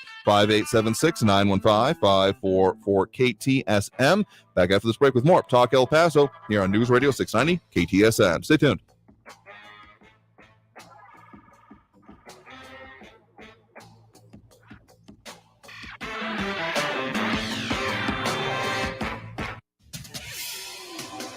El Paso's News Radio 690 KTSM. With your CBS 4 News update, I'm Amanda Guillen. El Paso police responded to a shooting at the Canotillo Palms apartment just before midnight on Thursday. Police do say that one woman was taken to the hospital and a man fled the scene. This is a developing story. We will make sure to have more updates for you on air and online. And the Chihuahua State Governor Maru Campos tweeted that the gang leader they are claiming is responsible for the deadly Cerezo prison ambush that happened New Year's Day has been found and killed by officers this morning. Ernesto Alberto Piñón de la Cruz, known as El Neto, was reportedly found at a home where he fled from, then crashed into a Juarez gas station. That's where the governor says a shootout happened. He was injured and died while being transferred to a hospital. Officers also say they found 8 high-caliber weapons and 5 bulletproof vests in the BMW he was in. The governor also says in a tweet that the other prison inmates who escaped on Sunday have been located. More information is expected to come of the incident later today. That has been your CBS 4 News Update. News Radio 690. Traffic all day. In the East Valley, southbound on Memorial Highway at Vista del Sol, a vehicle is blocking the left lane, stay to the right. Injury accident on northbound Yarborough approaching the 10 Gateway, slowing traffic. An accident reported Joe Battle Boulevard northbound at Montwood, and slow traffic on Montana Avenue eastbound, Trowbridge over to Yarborough. It's a 11-minute delay. Carrie Edwards, El Paso traffic. From the CBS 4 Warn Weather Center, I'm forecaster Vania Castillo. Well, it is going to be feeling a lot less like winter today, looking at a high of 64 degrees in El Paso, 60 in Las Cruces, and we're going to continue to be seeing this warming trend into tomorrow. Going to be seeing temperatures almost in the 70s, but we do have a cold front moving in Friday night, which is going to be dropping us back down into those lower 60s. You can check out your full forecast at cbs4local.com. This report is brought to you by Positive Coaching Alliance. Got issues with youth or high school sports? Positive Coaching Alliance can help. PCA, a national nonprofit, offers more than 1,000 free online resources for youth and high school sports coaches, parents, students, and administrators. Visit PCADevZone.org. An orthopedic surgeon makes understanding pain painless. It's the biggest frustration that patients have. This is Dr. Pamela Mehta talking about aches with unexpected origins. I see patients with pain in their knees, their hips, their back.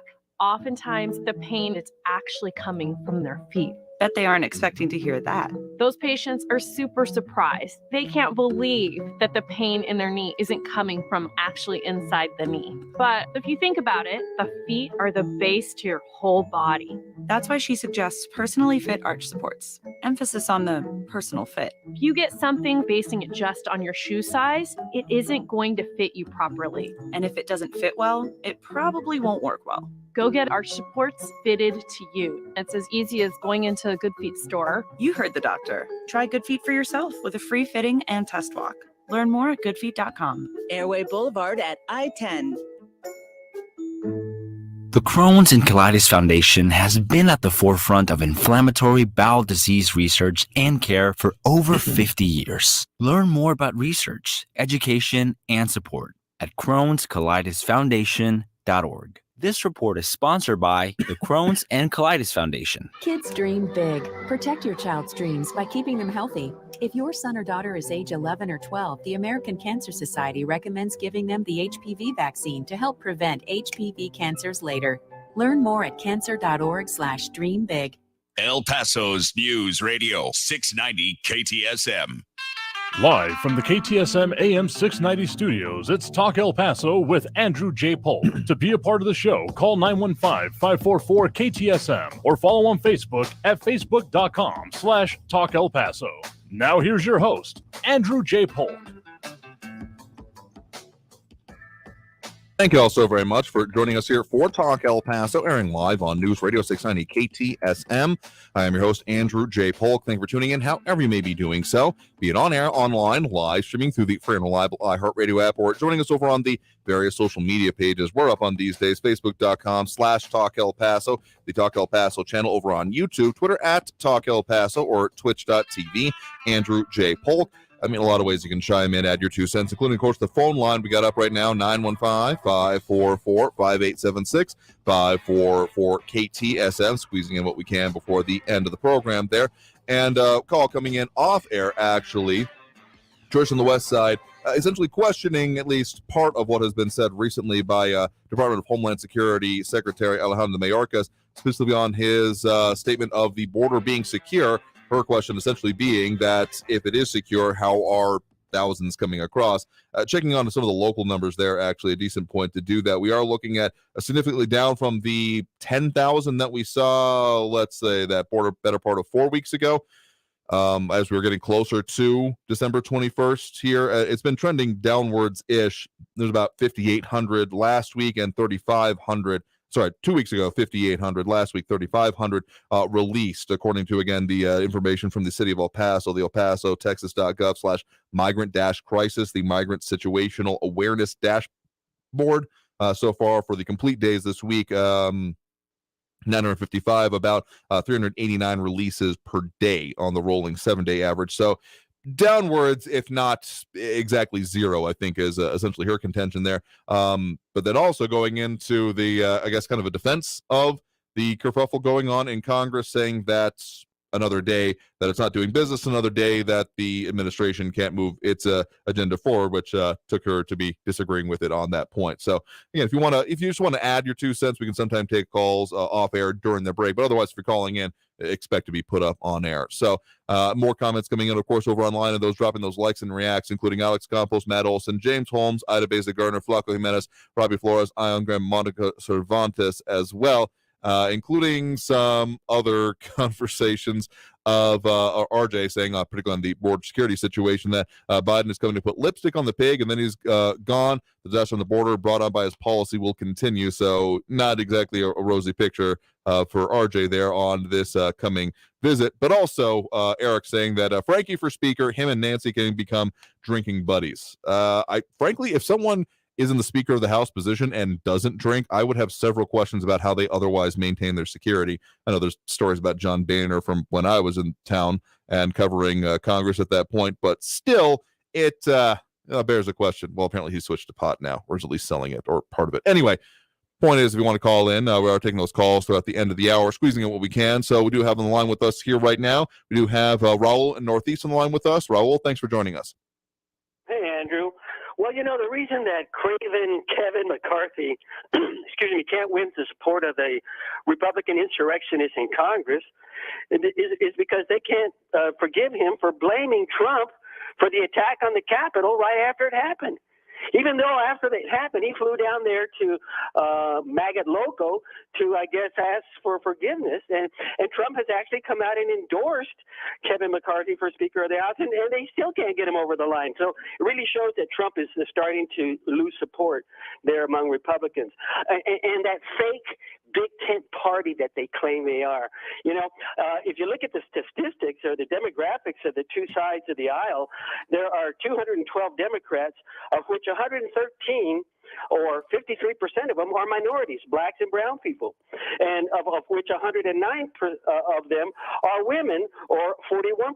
So that kind of looks like America. Certainly, America is trending towards a minority majority country, and women represent over half of the population. So the Democratic side looks a whole lot more like America than the big tent party over there, where you got 222 Republicans, but only 27 of them are minorities.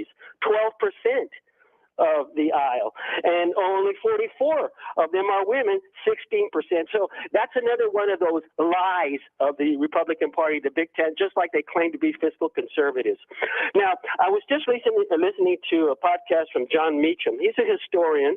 He's written biographies of Thomas Jefferson, Andrew Jackson, Abraham Lincoln, and his latest book is called The Soul of America. I highly recommend his podcast. You can hear him for free on YouTube. And he's talking about the promise of America per Thomas Jefferson, which was equality and liberty translates to freedom. But also the conundrum is that unlimited freedom of capital led to slavery, inequality, and genocide of the Native Americans for their property, for their lands. And then he says back in 1964, when Democratic U.S. Senator Strom Thurmond switched to the Republican Party prior to LBJ's support for the Civil Rights Act, Strom Thurmond characterized equality as socialism and civil rights as communism. And that's what the Republican Party has been doing since, is singing that song, singing that lie, poisoning that well. And so today, I hear Republicans like to argue, oh, yeah, the Democrats, they're the party of the racists. But yet it was Trumpers who objected to the removal of those Civil War statues of the losers and racist military leaders. They're so conflicted, and you're seeing that play out right now in their inability to lead the country, to lead the Congress. That's a very interesting analysis, is what I'll say in short there. And the idea that racism is the reason we can't have the Speaker of the House right now is, again, you're entitled to your opinion there, but I don't think that quite tracks or scans, because the fact of the matter is that we've got a lot of dysfunction that has been happening in D.C. for a while now. I mean, the approval rates that we were talking about last time very much come to mind there. And so the idea of people wanting things to be done differently in Congress is, yeah, that's probably an important thing to be happening over the long run. I mean, there was criticism. Was reviewing some old tweets about that essentially that these kind of concessions that were being asked about how business could be conducted, or business opposing business as usual, so to speak, was not done in Nancy Pelosi was last elected to Speaker, but the idea of it being like, okay, well, we don't need to do it right now, let's just get along with it, and therefore we can deal with it and make those rule changes later, didn't end up materializing. So if you're in your analysis, that's the core of it, I'm going to have to disagree with it, because, well, from the statements actually coming out from those in the, that 20 some odd group here, still about 20 holdouts so far on the Republican side of things, as of the latest vote and the totals that I'm seeing coming in. So, yeah, if you think that's the major part of it, I'm just going to have to say I disagree with you, because the philosophy of how things actually work in the House of Representatives and our national legislature overall, again, been an issue for a while now. And I guess I would like to see it change. I don't know if this is the greatest way to do it, because there's other analysis, of course, about what isn't being done, about not security clearances and other stuff like that. Everyone else in Rathlow saying nominating Alan West as Speaker. I mean, again, technically anyone could be appointed Speaker or elected Speaker, the right way to say that. Technically, I could be appointed Speaker. I don't think I'd want to get anywhere near that job with a 10-foot pole, because, well, to give me the longest pole you got, frankly, because anything involving DC at this point in time is just a bag of cats, kind of crazy. And I don't see, at the very least, the way this session is starting off, that calm me down. I'm willing to be pleasantly surprised about it, but also to further say that this is showing the weakening control of the former president. I mean, that's a existential question that comes down to, and more than any one vote could show up. I mean, it still is a decent question to ask. Can someone consider themselves a Republican in this day and age, and like saying an anti-Trumper? I mean, there were those in the party, the never Trumpers going into particularly like 2016 that ended up a decent portion of them like leaving the party. So could someone actually consider themselves a member in good standing without being a part of it? And a part of that, I mean, he still looms large. So to say it's waning and the celebration you show off with that, I guess I understand it, given your perspective and well known on that. But to say that it's just going to be over is, well, I think that will be only time will tell. I think the biggest thing about it, particularly with his presidential announcements, the continuing run for 2024, has been the potential impact on fundraising numbers. Because really, if you want to get down to like the meta-analysis of it, those that signed on and were able to tap into new funding sources was probably one of the biggest things that happened when it came to this. Frankly, I'm willing to call it a election cycle since 2016 because it never really stopped. But we'll see if this Congress can actually seat a leader, get the rules set in place, and start doing business, though apparently, as has been said out there, that at least someone out there that doesn't actually want to see it happen. Government shutdown by another name, I guess, would be a way to put it, but oh boy, it would be funny if it wasn't real life. I keep feeling like I'm saying that off and on there, so thanks for the point in the call for what it's worth, even if we're beyond schadenfreude even there, and less into what the actual situations are. Frankly, okay, I'll call this shot right now. I fully expect Kevin McCarthy will be eventually elected speaker unless he takes some action on his own. But I think he's going to essentially have to make major concessions to that wing of the party because, well, Nancy Pelosi did say earlier today, was hearing that there's going to be no defections just to push it through coming from the Democrat side of things. But we'll see what actually happens. Anyway, I think we got time for one more quick call on the line here. We do have a caller on the line with us right now. You're live with Talk El Paso. Who's this?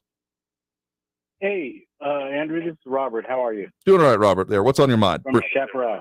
Hey, a couple things. I'll try to just cover one or two things and everything. Well, actually, a bunch of them. But anyways, just while we've got the time, hey, I just wanted to remind you, or just remind Messy Frankie, that I remember last week or the week before he was saying that, hey, I'm the only one that listens in New Mexico and everything like that. Mm-hmm. But I don't know if he's still having a lot of that problem with that radio. He should probably tune in to YouTube or something so he can pick it all up, because there's myself, as well as I think we've said that you stretch all the way up to Albuquerque, and then we've had a couple callers or two from TRC and etc. So hey, Frankie, we are around here. And sorry, buddy, a lot of us are conservatives, but still. So just to let you know, Frankie, we're here in New Mexico too. Fair enough. So hey, and I wanted to also ask, and I'll try to call back, but are you aware of the Supreme Court's? And I don't know if it's been brought up, but the Supreme Court's hearing tomorrow, January 6th, on the one court case called Brunson versus Alma Adams et al. Can't say I've looked up at that one, but I'll take us a little bit of homework there about what's coming up. So the hearing tomorrow, you're saying? Yeah, it's a hearing tomorrow where it's a case against claiming that Biden, Harris, former VP Pence, and 385 members of Congress violated their oath of office by voting against the proposition from members of Congress to investigate claims involving the rigging of the 2020 election. And so they're actually, and that was filed back in November. Well, actually, it's been filed over a year, but they finally decided in November 20 to hear it. And so it is a docket tomorrow, January 6th. And so the Supreme Court is going to hear the situation. And the Brunson is their brothers. They're three brothers who saw the illegalities that were done on January 6th by not following through with the Congress being able to speak about not confirming the votes and everything. So I will say this, I'll have to look further into it, but on the SupremeCourt.gov website, they show that tomorrow is a conference day and that the Monday, the 9th, will actually be the argument days. So Monday 9th is what? I'm sorry. Yeah, so tomorrow will be a conference day because the Supreme Court, they do, they have a lot of meetings between themselves and to discuss things. I mean, the briefs don't just come out of the ether, but that the argumentation will actually be happening starting on Monday. It'll be Monday, Tuesday, Wednesday of next week. Exactly. Yeah, I'm sorry. They're conferencing about it Gotcha. Tomorrow and everything, and hopefully be able to hear it and everything like that. Yeah, fair enough here. Well, appreciate the point in the call and the location you're calling from, and you have a good one there. Thank you. You too. Bye-bye. All right, and with that, we got to take that last break of our show right now. So we'll talk about what we got coming up for you as well, still plans on things being worked on. So let's go ahead and take that break. Back after this with more Talk El Paso. So stay tuned, just a few more notes here, and at least one thing that a listener has said that I should at least mention in terms of a bit of our programming. I'll clarify after this break. Stay tuned. More Talk El Paso here on News Radio 690 KTSM. Don't go anywhere.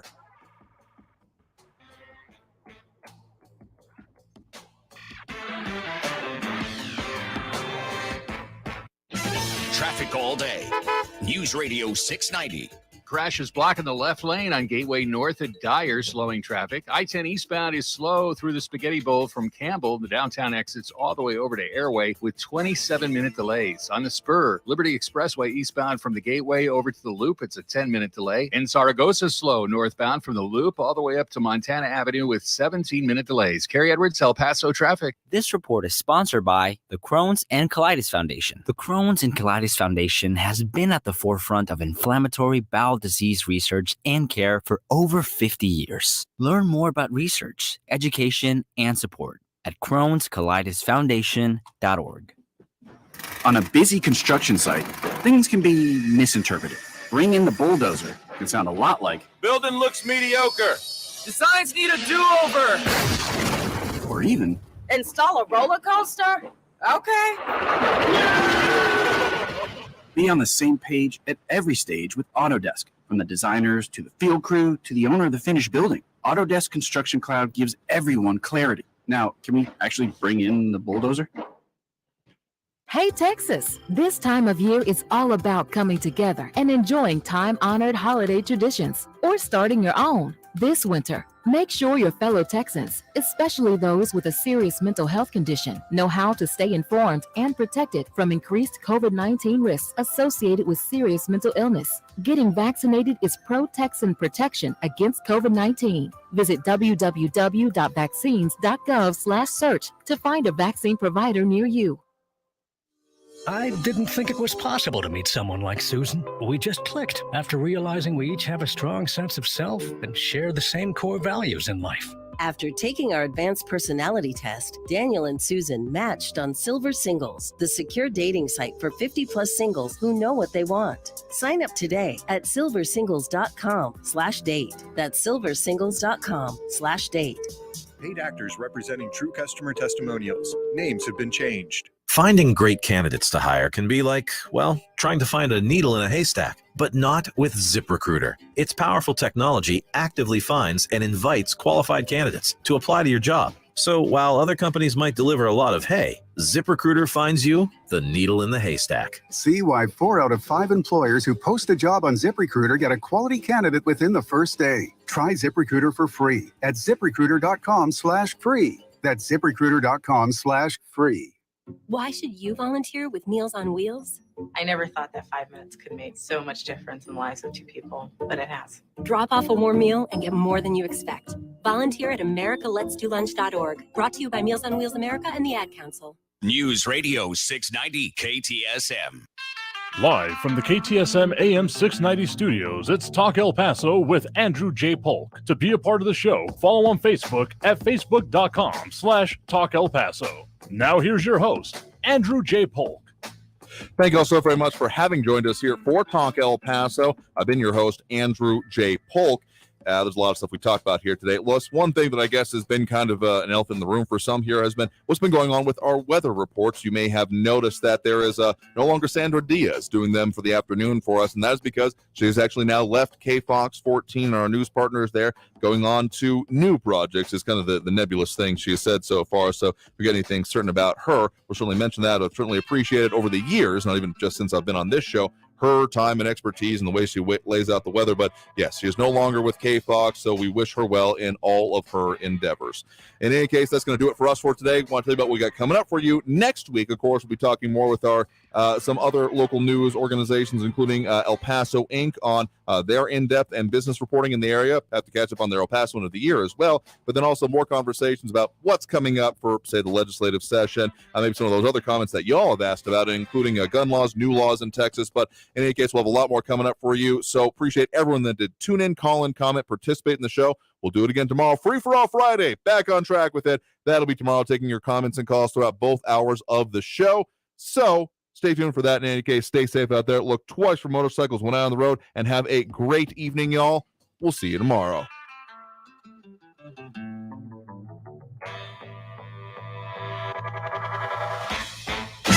Traffic all day.